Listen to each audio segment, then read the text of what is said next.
Straight out of a fairy tale ang isang pasyalan sa Ilocos Sur. Aakalain mong nasa loob ka ng painting dahil sa malaparaisong ganda ng Auasan Falls sa bayan ng Sigay. May taas itong 120 meters kaya tinaguri ang pinakamataas na talon sa Region 1. Idagdag mo pa sa nakakaakit nitong ganda ang rock formations sa ibaba ng talon. Challenging man dahil sa matarik na daanan dito, sulit naman ang pagod mo sa ganda ng tanawin. Punta naman tayo sa Bintar, Ilocos Norte. May isang pasyalan dito na tila kailangan mo munang dumaan sa butas ng karayom bago mag-enjoy.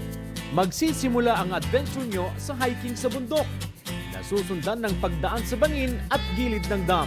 Pero don't worry, dahil worth it naman ang lamig at ng tubig ng Pecan Falls. ng tubig dito.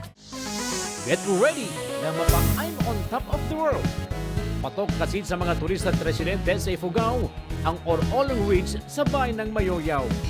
It's giving stairway to heaven feels. Swak sa mga mahilig sa trekking at hiking. Pagdating sa tuktok, sea of clouds at 360 panoramic view ng lugar ang sasalubong sa iyo. Makasaysayan din ang lugar dahil dito naganap ang huling laban noong World War II.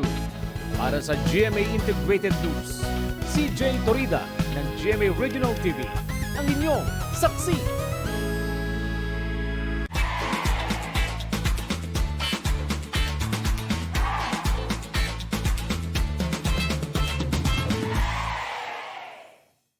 Mga kapuso, sama-sama tayong maging saksi.